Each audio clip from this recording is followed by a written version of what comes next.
this is a session that is important for all those people who, no matter what stream of education they're doing, aspire to join the government, IAS, appearing for UPSC and all. So we have three very young and experienced people here. And I'm going to conduct this session as a FAQ for you guys as to, so my first question, if I may, Mr. Ranjan, I'll start with you. Yeah, please. Give us like 2 reasons why people should get into public service, why it is a rewarding career option. I will ask all 3 of you. Then I'm going to come and ask you, what do the students need to do to get there? And then we will get into the more deeper negative issues also. Yeah, thank you very much. Yeah. But like a rapid round, we'll do this so that we get more content into the 30 minutes. Okay, right. Thank you very much. Well, just to put the topic in the right perspective and context, I'd like to say this. Yes, public service today is a magnet for millions. Millions, look at the civil service examination. As far as you know, as many as 12 lakh people register for the prelim examination. Up to 5 lakh to 6 lakh actually write the examination. And only 600 to 700 are selected, finally. And in the IAS in particular, only about 180 are selected. So that shows the small percentage of people who actually get selected. But still, people spend so many years writing this examination, spending years at a stretch, staying in hostels, staying in Rajendra Nagar, staying in Mukherjee Nagar, Delhi, and doing this. Public service actually, why is it a rewarding career? I just like to say, just a small example I give of my own self. I also did my MBA from IIM Ahmedabad. And after that, I got a placement. I got a placement in Mumbai, in a multinational corporation. And I went there and worked there for several months. But then, it came to me from inside that this is not what I want to do in life. I want to do something different. I want to go for public service. I go for civil service. Why? I thought I wanted to make a larger or a more direct. I'm not saying the corporate sector does not make a contribution. It makes a great contribution. But I wanted to make a very direct contribution, to the lives of the people, touch as many lives as possible. And that excited me. And that's why, I resigned and wrote the IAS and I got selected and I came into this. So the first thing, why a person should come into public services, the motivation must be, if he is interested in doing something for the citizens, if he is interested in improving the quality of life of the people, if that excites him, then he should come for public service. Mr. John, is that the core of your desire to be in public service, is to make a difference? Yeah. So good evening and thank you for the opportunity. So you were asking why people should, opt for the civil services. Is it a dream career and why? Yeah.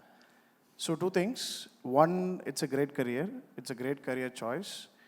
So I don't think there is any other career in India which gives the diversity that the Indian Administrative Service gives, or for that matter, other civil services gives. As an IAS officer, 3 months back, I was a district magistrate in one of the districts of Tamil Nadu, and now I am the managing director of a public transport company.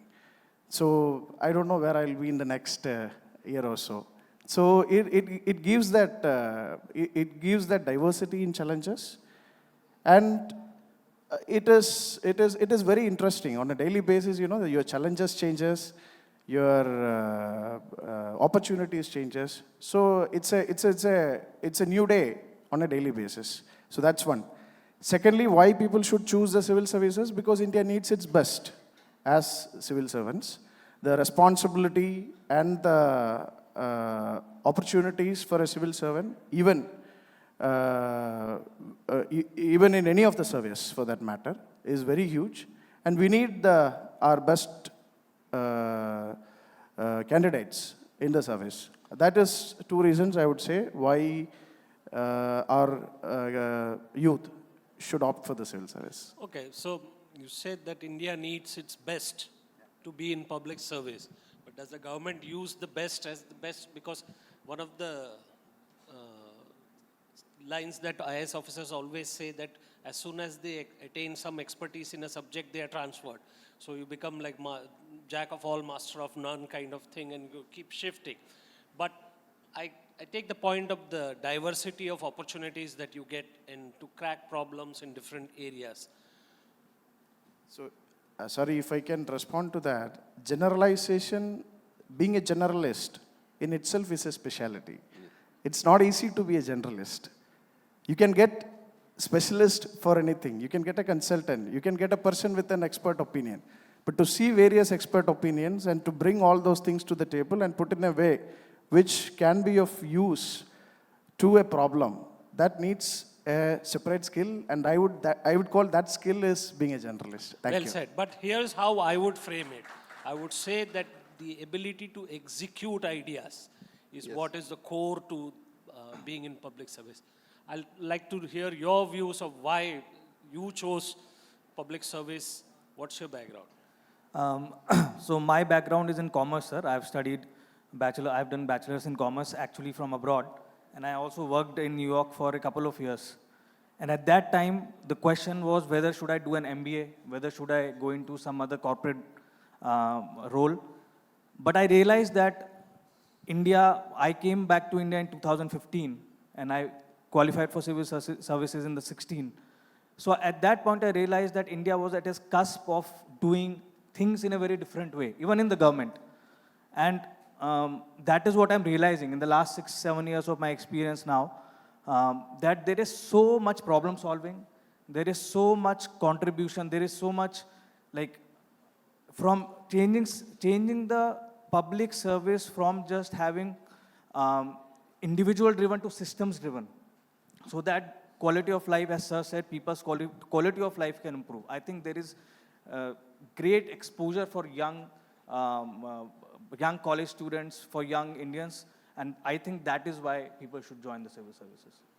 Mr. Ranjan, if the students want a reality check, now you're the most experienced person on this panel, and now you're a teacher and academic also.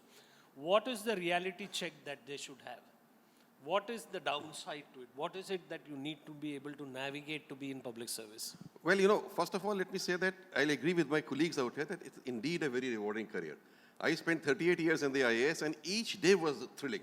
Each day was full of excitement. And every day I felt I was doing something new, something creative, and actually contributing. So I think that this service gives this opportunity, the diversity and the kind of work you're doing. It gives you that reward by itself, inner satisfaction.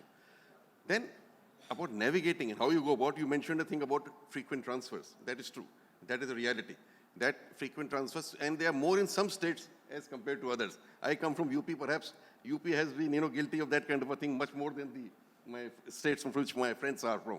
But then, yes, that is a kind of an occupational hazard which you have to go through. And then second thing, of course, is about you have to navigate the political aspect also. You're working in a political system, especially the IAS is working in a political system, and today, the electorate, in our democracy, the politician is the master. He is the boss. And so you have to work along with the politician, and there's sometimes, political intervention is necessary in a democracy. But then sometimes you face political interference.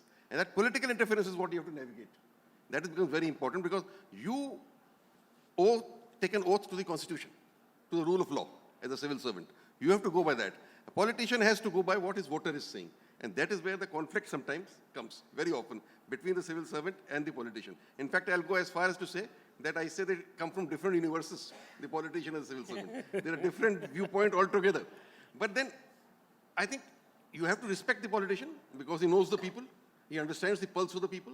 He is a genuine leader from the masses, from the ground level. So you must show respect to the politician. At the same time, you know that you have to go by the rule of law or by the Constitution, what that's right. You should not get into the unholy nexus with the politician, which is what is the topic of criticism very often. The unholy nexus leading to criminal nexus also at times, which I think that is very detrimental for the civil service as such. For anyone becoming a civil servant or aspiring to become one, he has to keep this in mind that I have to follow and tread by the straight path. So you're from Ahmedabad. Yeah. So can you give us a quick case study of the downside and the reality, how you navigated it? Many things happen. I'll say, for instance, just to give an example, on both sides I'll give you. I can appreciate the political people also. I remember sometimes the politician comes with me a problem and the officers give a different viewpoint altogether. For example, he said this alignment of the road should go in this manner and not in this manner. When the engineers are saying something different. But when I, as a district magistrate, went to the field, I found what the politician was saying was right. Because they understood what was really going to help the people. So never distrust the politician, that's what I say. But the other side is, as you said, very often that happens sometimes. I remember when I was in this education sector only, and I was trying to recruit a director for one of the top engineering institutes. I wanted to make that engineering institute to the level of IIT or something and bring it about. And I thought I'll recruit purely on merit. But here was a minister, somehow he was the chairman of the board of governors. And he was the chairman of the interview committee. And he had pre-decided whom he wanted to select for various reasons. I was not going to highlight those reasons. But he had decided. I packed my committee with director IIM, director IIT and everything so that we could force upon him the right choice. But no, at the end of the interview, he said, no, nothing doing. And finally, when we insisted, he just banged his fist on the table and said, I'm leaving. Either it's my man or it's nobody. I'm leaving. And then I was stuck, what to do with that situation. But finally, I went around him then. I had to go up to the chief minister. I went to the chief minister, wrote a note, sent the whole thing, and the chief minister summoned me, talked to me, and finally she kind of saw my point and agreed, and then the kind of a meeting was held with all of us together, and I was able to have half my way. There were two directors. The chief minister finally got a compromise solution. You take one from your side and you take one from the minister's side. So that's the kind of thing that happened. What is your view? Now, you're relatively young to this. What batch are you from? 2013. 2013. Oh, very young. Okay. So what's the learning curve for you? The state of Tamil Nadu gives reasonably good tenures. Like I was telling, I was a DM. I did around 2 years and 6 months as a DM. So, So 2 years and 6 months is a good tenure. it is. Reasonably good tenure, In a yes. particular post, it is. Yeah. 2 to 3 years is a good tenure. Good tenure as in a particular post, yes. So regarding the reality check you were asking, I think we can break it up into two parts. One is regarding the exam, the UPSC exam, and secondly regarding the service. No, we'll come to the qualification later. I want people, the youngsters here who are looking at UPSC, at public service as a career, to know the reality of life. When you get into public service, how do you navigate, say, transition? AIDMK is in power, then DMK comes into power, or in the case of Uttar Pradesh, SP, BSP, now BJP. In Jindal state, of course, it is a little difficult to figure out who's in power at times, but how do you navigate this? What is your experience been in terms of managing the political system? So I think I may not be as wise as Alok Ranjan sir, due to his seniority. But the thing is that what I have seen, and from my little experience, what I see is that as long as you do your job, and you do your job alone, you'll be fine. You do fine. Like our job and our responsibility is to the Constitution, and we are positioned in a particular post to do a particular job. As long as you are good in that, and as long as your allegiance is to the Constitution, it should be fine. There is no problem. But there is one issue which we many times miss is the challenges on a daily basis you feel. It is very stressful to be in the IAS or to be running departments or to be running a district. The challenges and issues will come on a daily basis, and it is stressful at times also. So that is the reality I think we should face. When we see the stories of toppers clearing the exam and give speeches and all that, many a times we don't see what is awaiting you on the other end of the So table. what you're saying is that it's not a cushy job. I would not say that, yeah. Okay. But this is what you are signing up for. These are the challenges Yeah, which is there. that's precisely the idea. Students, youngsters should know what they're signing up for. There should not be any illusion that they are going to sort of get into and there will be a powerful post, because a government position comes with its own trappings of power. 4 people are around you, somebody saluting you. When you're Zilla Parishad, you're the king of the Zilla. So what is your experience been? So my experience has generally been very positive. First of all, political neutrality is very, very important in our career, because in fact it is looked up by politicians. If we are political neutral, it is actually liked by the political leadership, because they know we are interested in our work, we are interested in delivering what we have to deliver for schemes, for whatever the programs of the government are. So our priority, and for young students, I think in a lot of popular TV series, you will see politicians, it is showcased in this TV series that there is this constant struggle or battle between the bureaucrats and the politicians, but it is not that. There could be rare instances of that when publicly you see that, but whenever I have presented my logic, my reasoning to a political leader, they appreciate it. But it has to be logical, it has to be backed by facts, it has to be backed by some government orders, and then a way is sought in order to do the public good. So I think, sir, overall, that is how I have approached the services, and it has been overall positive. So I'll start from that end now. There is a perception among people that Babu log, the Babudam doesn't deliver. They are all apathetic, they are lethargic, they don't solve problems, they don't care because they have had it made. So why do you think that perception is? And do IAS officers have an incentive to do better? Is the incentive process aligned? Sir, I think that's very, very important question today, because definitely there is a perception among the people. In fact, the first day I went to my office, first month, I remember I went and sat in the different departments to see what was the public footfall and how was the public being treated. And definitely there is much to improve. When it comes to a service delivery, there is much that desires to be improved. Now to do that, the whole idea, now governments are, like the way I like to think about it, government is a monopoly. So the government servant who's sitting there, the lower bureaucracy, a lot of times that apathy or that lack of care, lack of empathy for the person coming into the office is because of this monopolized behavior. So I think that has to change over time. And it has happened in a lot of offices. Like in Maharashtra, there is something called right to services. You can go apply for over 100 services online, and there is a very specific time-bound manner in which you should get those services.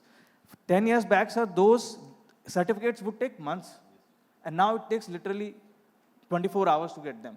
So things have improved a lot, but there is a lot we have to do. And I think in the next 10 years, technology is going to transform that.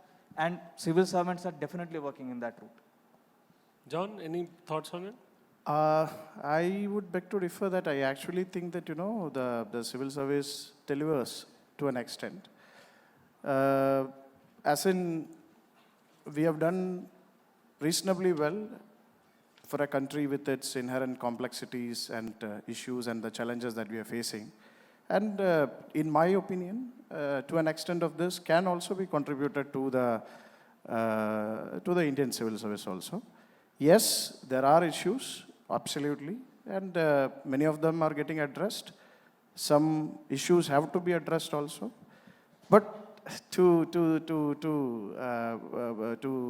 phrase it in a lighter vein, many of the time my experience with customer services of any utility for that matter, private utilities, many of the time they are much worse. You're saying that we are not worse off than those guys. No, much worse than what probably I have seen as a non-bureaucrat. I mean, when I was in college or something. So as any organization which deals with millions of people on a daily basis, we have to improve our work, and we have to improve the way we interact with our customers, or probably our the behavior with the general public as such. But I think on a whole we are done reasonably well. Yeah. Mr. Alok Ranjan, I'm not going to ask you to say with that where the bureaucracy lacks. You've seen it up close and personal. There is a feeling that IAS officers do not get the room to deliver. I want you to quickly respond to that, whether in your career, in your long career, and you've been Chief Secretary of UP, and you know the largest state, the most populous state. What is that one key that needs to be changed in the service rules for IAS officers to be able to deliver? Actually, let's put it that way. It's not that they don't get room to deliver. They do get room to deliver, and a lot of IAS officers have been delivering a lot also in whichever job or assignment they've taken up. But there are certain issues, certainly, that do come up here and there, which inhibit the, ability of the IAS officer to deliver. As I mentioned, the political interference, this aspect which I mentioned at the beginning, very often this aspect inhibits the officer from doing his best possible. That kind of pressure which are there on him, that kind of pulls and shoves which he is not able to really get out the best or what he really wants to bring out, what he's really aiming for. But still, I would say that in my 38 years of career, and even in a state like Uttar Pradesh, where I spent 33 years, is a highly politicized state, I could deliver. I felt satisfaction every day that whatever I wanted to do, I could do. Maybe not 100%, but 70 to 80%, I could do what I wanted to do because the politician or the system itself does not stop you from doing many things. They interfere only in some areas. Where they interfere, there may be some issues. Okay. Secondly, just to highlight, one point which does happen is, as the management people will understand, that you need to deliver the right man in the right place or the right team. So very often the IAS officer is heading a team, but he is not able to decide his team. He doesn't get the right kind of team. Team is decided by somebody else. People are posted from the government or on deputation, or the whole team is decided. So that sometimes also does not allow you to deliver to the extent that you would want to deliver. These are some of the issues, but then you can find your way out of it. If you are committed, if you are dedicated, if you want to do things, if self-motivated. And now, let me tell you, there is an incentive in the system. People in any cadre, in my cadre also UP, good officers have been generally getting what is known as prominent postings. Others may not be getting. Even at the highest level of promotions, not everybody is getting automatic promotion. At the secretary level to Government of India, not more than 30% of our batch is getting promoted. So these things have happened. Okay. So I'm going to ask you quick, like a rapid fire, one Guru Mantra you can give the students to crack the UPSC. One Guru Mantra each. I'll start with you, Jindal. From my end, sir, I think it has to be discipline. You have to be extremely disciplined.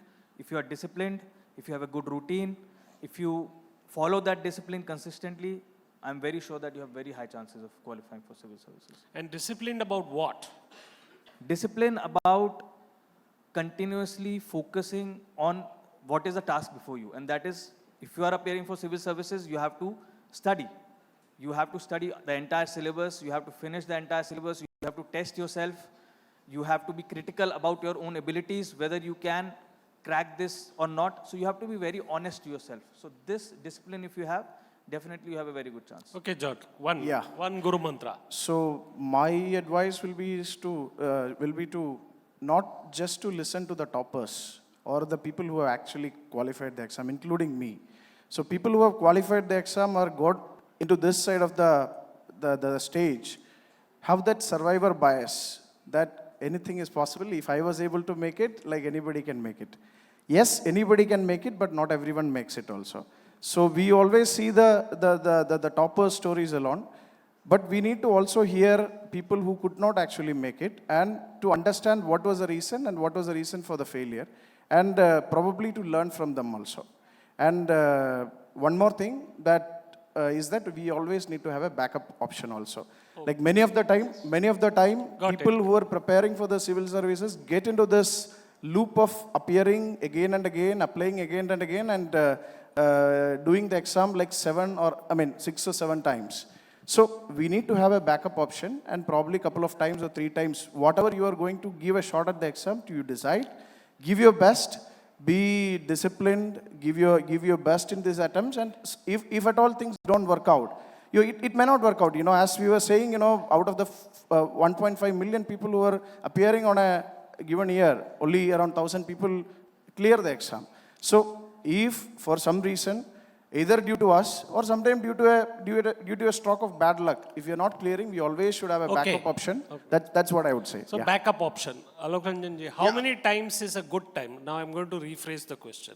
How many times is a good wait? Should they appear twice, thrice? No, actually, this is a very good question that you asked. I've been noticing that many people are spending 5 years, 6 years, 7 years writing the civil service examination, and they're losing their entire youth preparing for the examination, where they can be productively employed anywhere else in the economy and for the country's development. In my time, when I wrote the IAS in 1978, we were allowed only 3 attempts, and that's how it should be. Not more than 3 attempts. Second thing is about the age also. I don't think there should be upper limit. At my time, it was 21 to 26. At best, you can have 21 to 28, but not beyond that. You are wasting people. You know, I've seen people 7 years, 6 years in writing the examination and not doing anything else, and then they're not fit for any other job also. You know, that's the kind of thing. And what you said about what they should do, number one, they should be sure they want to join the civil services, not just by the way. It's not a by the way examination. It's one of the toughest examinations going on everywhere. Second, you must have the will to succeed. You must believe in yourself that you can do it. Third, it needs dedicated and focused hard work, and at least for a year. You can't have your feet in two boats. Like I resigned from my job. I strongly believe that you can't write a civil service examination along with the job. Many can do it, but it is difficult. It's very, very difficult. Then you have to find time outside your job to spend half your night burning the midnight oil. Otherwise, spend time exclusively preparing at least for one attempt. After that, you can do whatever you want to do. Okay, I'm a hostage of my session chairperson, but I'll take 3 questions. No? No question. We're running behind time. One question. Okay, one question from one student who's, if you're appearing for UPSC, then you get to ask the question. Yes, I am appearing. Okay. Ask your question. My question is more than preparation. I'm asking about the civil services in general. So, with the next 25 years to come, and with the increased need of specialization and all those things and civil services reforms, according to you, what are all the crucial civil services reforms which are going to come in the future to reform the civil services to make it to deliver the services to the people? Jindal, this is your question. You got 90 seconds. You want to know about the civil services reforms? Yeah, like Correct. we had Mission Karma Yogi on that roadmap. I think civil services have been going through a lot of reforms. I think what is going to happen in the next 20-25 years is civil servants are going to right now play even a more important role in the governance system that we have. So one of the reforms, when you think about that, would be that the civil servants will be acquiring more and more specialization or more degrees, like you said. More, for example, a lot of civil servants now, after a few years of service, they go and study and get skilled and come back. Even Labasana has increased the trainings that we have in Mussoorie, which are interdisciplinary in nature. So there are trainings with the military, there are trainings with other departments as well. So I think that, and even with the private sector. So that is going to make civil servants even more and more dynamic in the future. So basically, he wanted to know whether AI will replace civil service or No, not. no, That's no. not going to happen. No. Thank you very much, gentlemen.